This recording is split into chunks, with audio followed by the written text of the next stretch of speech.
Hello बच्चों, let's read this question. The question says electrolytic conduction differs from metallic conduction in case of metallic conduction. So हमारे पास इस question में क्या पूछा गया है कि जो इलेक्ट्रोलाइटिक कंडक्शन है वो मेटालिक कंडक्शन से डिफर करती है. सो मेटालिक कंडक्शन के केस में इन 4 ऑप्शन में से कौन सी ऑप्शन करेक्ट है. सो सबसे पहले हम देखते हैं इस क्वेश्चन का जो हमारे पास की कंसेप्ट है वो क्या है. की कंसेप्ट है जो हमारे पास इस क्वेश्चन का वो है हमारे पास मेटालिक कंडक्शन.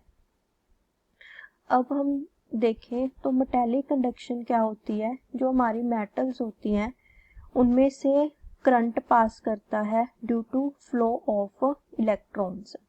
जो हमारी मेटल्स होती हैं उनमें से करंट पास होता है due to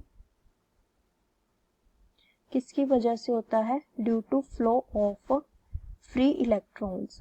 so free electron की वजह से जो करंट पास होता है that is called metallic conduction. So इस क्वेश्चन में हमने देखना है कि इनमें से कौन सी ऑप्शन करेक्ट है. तो हमारे पास यहाँ पे सबसे पहले देखिए रेजिस्टेंस की बात हो रही है. सो हमारे पास in case of metallic conduction resistance का फॉर्मूला होता है rho l upon a. R हमारे पास क्या है यहाँ पे, it is resistance.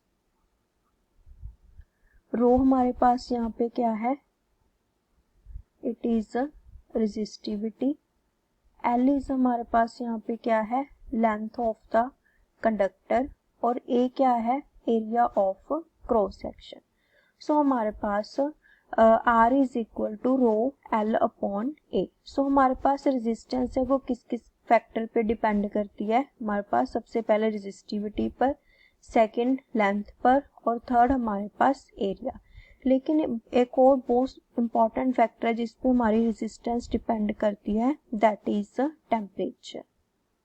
Resistance also depends on temperature. लेकिन हमने देखना है कि टेम्परेचर के इंक्रीज होने से या डिक्रीज होने से रेजिस्टेंस को क्या फर्क पड़ता है. सो हमारे पास जो रेजिस्टेंस है वो क्या है, it is directly proportional to temperature. Resistance है हमारे पास जो टेम्परेचर के डायरेक्टली प्रोपोर्शनल होती है. इसका मतलब क्या है हमारे पास कि हमारे पास अगर टेम्परेचर इंक्रीज होएगा देन रेजिस्टेंस क्या होएगी, इंक्रीज होएगी. अगर हमारे पास टेम्परेचर डिक्रीज होगा तो रेजिस्टेंस हमारे पास क्या होगी, डिक्रीज होगी. सो इसका मतलब इन case of metallic conduction temperature के इंक्रीज होने से रेजिस्टेंस इंक्रीज होती है और टेम्परेचर के डिक्रीज होने से रेजिस्टेंस डिक्रीज होती है.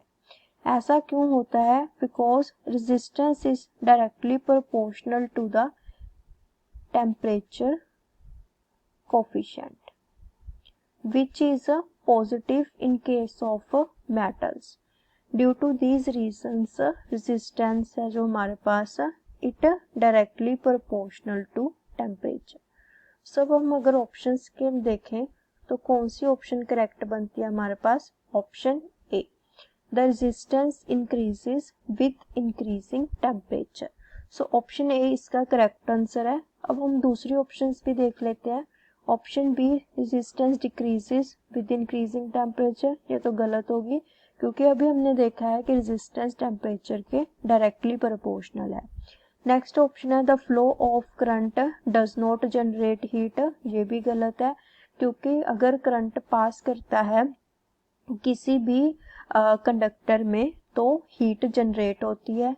नेक्स्ट ऑप्शन है हमारे पास resistance is independent of length of electrolytic conductor, ये भी हमारे पास ऑप्शन गलत है क्योंकि हमने यहाँ पे फॉर्मूला देखा है जिसमें देखा है रेजिस्टेंस लेंथ के डायरेक्टली प्रोपोर्शनल है, लेंथ पे डिपेंड करती है. तो ये ऑप्शन भी हमारे पास इनकरेक्ट हो गए.